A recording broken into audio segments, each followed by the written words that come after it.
Support this podcast via our Patreon and get more writerly goodness.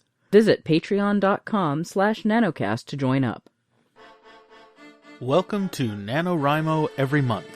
My name is J. Daniel Sawyer. I'm the author of some 20 books, 34 short stories, and numerous articles and other things, and I am your guide on this journey to use NaNoWriMo to level up to professional output levels.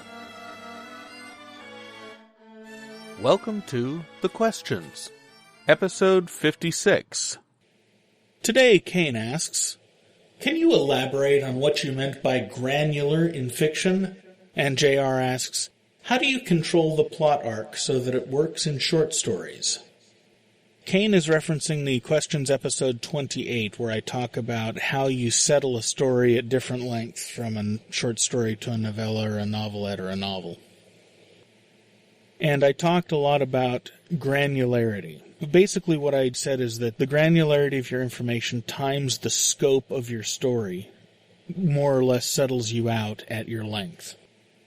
I don't think I included your verbosity, but verbosity has a lot to do with it too. If you're really long-winded in your style, you'll go a lot farther on fewer events than if you're really short and concise in writing a thriller. And your voice will fluctuate between those kinds of things, hopefully, depending on what kind of story you're writing, because they communicate different things to the reader about what's going on. Granularity is the level of detail that you focus on. It can apply to anything in the book, but if you think of it in terms of how time passes in your story, if you're taking 2 or 3 paragraphs to cover a decade, it's going to be a very different book, maybe a very different kind of book than if you told the same story while slavishly recording every day that passes or every hour that passes. The granularity is the chunks with which you're taking things, in this case, as far as time passing goes.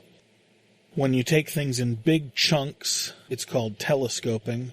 I suppose that when you take things in really little chunks, it would be called microscoping, though I've never heard anyone use that term.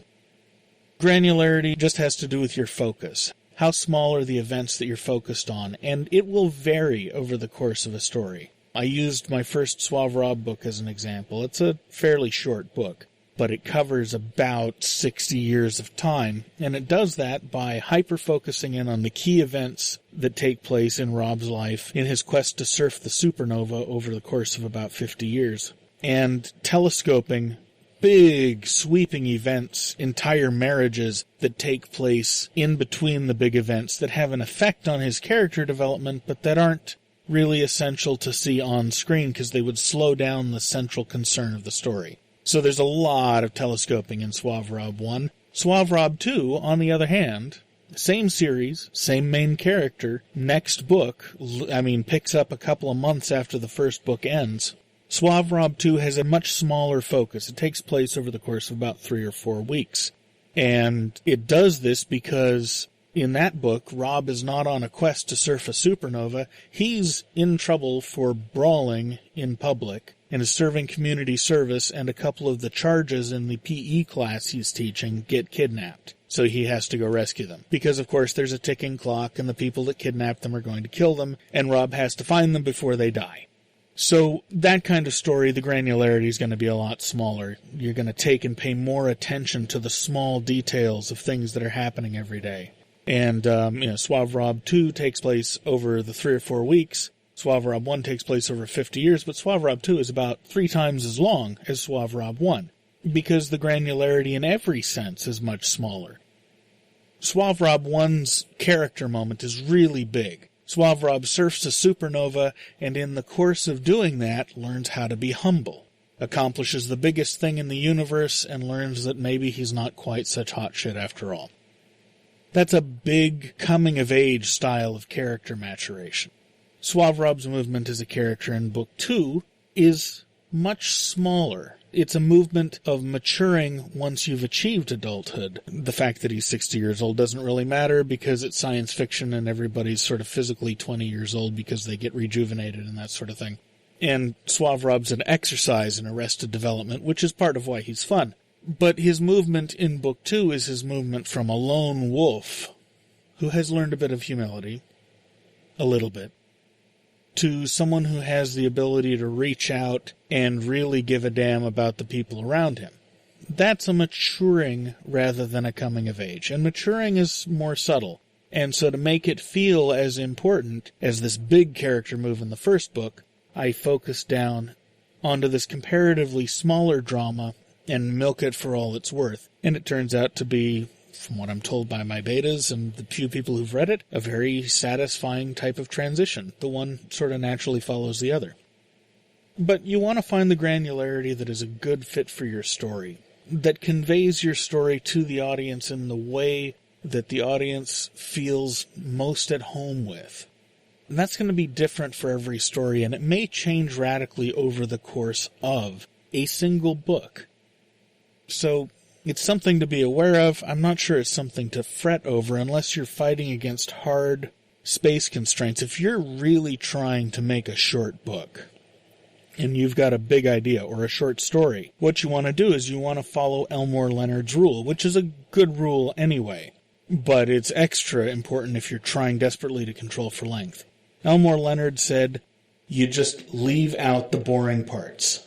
Skip everything that's not essential to the story, and then tell those bits that are essential to the story in the size of chunks that they really need to be told, and telescope anywhere you can. You can get immense economy out of good telescoping.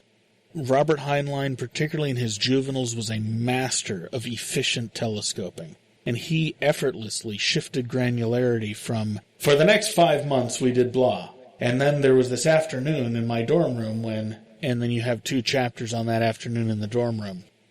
Telescoping is an excellent, vital skill that every writer needs to learn. For most stories, you don't just want to say, 4 months later. What you want to do is you want to take the reader on a little journey over those 4 months in the course of 1 or 2 sentences. For the next 4 months, I was worried about what he told me. And then, on a Friday afternoon at the beginning of the next semester, I suddenly realized why it was bothering me. And you work that into a transition, so you're covering all that time and you're making it meaningful, but you're not dilly-dallying and lollygagging around.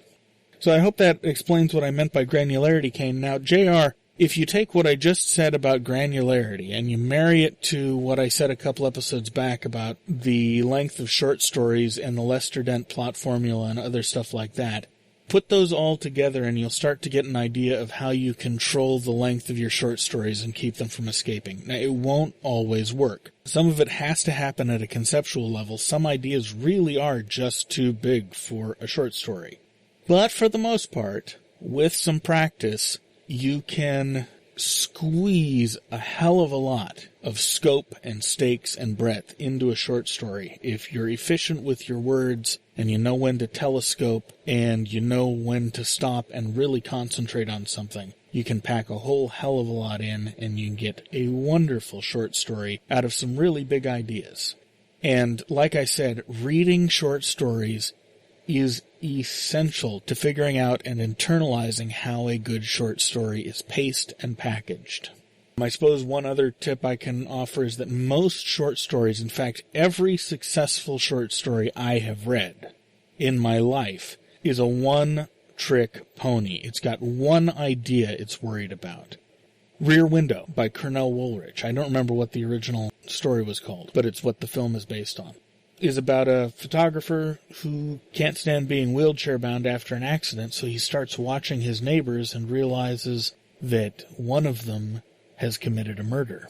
Very, very small, self-contained idea, very focused.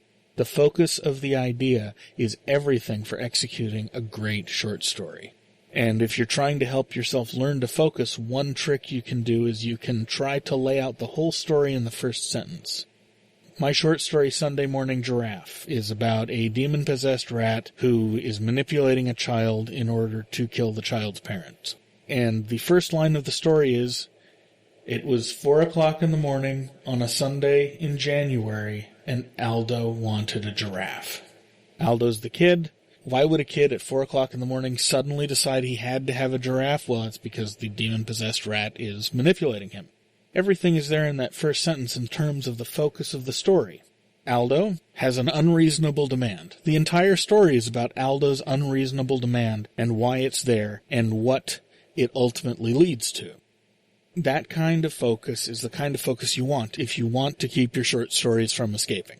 And I think, really, that's about all I can do on the topic. Fortunately, there are no more short story questions in this block. Feel free to send in more for the next recording block, and I will do what I can with them. But until then, thank you for the questions, and I'll see you tomorrow. NaNoWriMo Every Month is written and presented by J. Daniel Sawyer and produced by Artistic Whispers Productions. Visit our website at nanowrimoeverymonth.com and leave a tip in the tip jar or join the Patreon to support this podcast. NaNoWriMo Every Month is copyright 2016 by J. Daniel Sawyer and Artistic Whispers Productions and is released under a Creative Commons Non-Commercial Attribution No Derivatives license.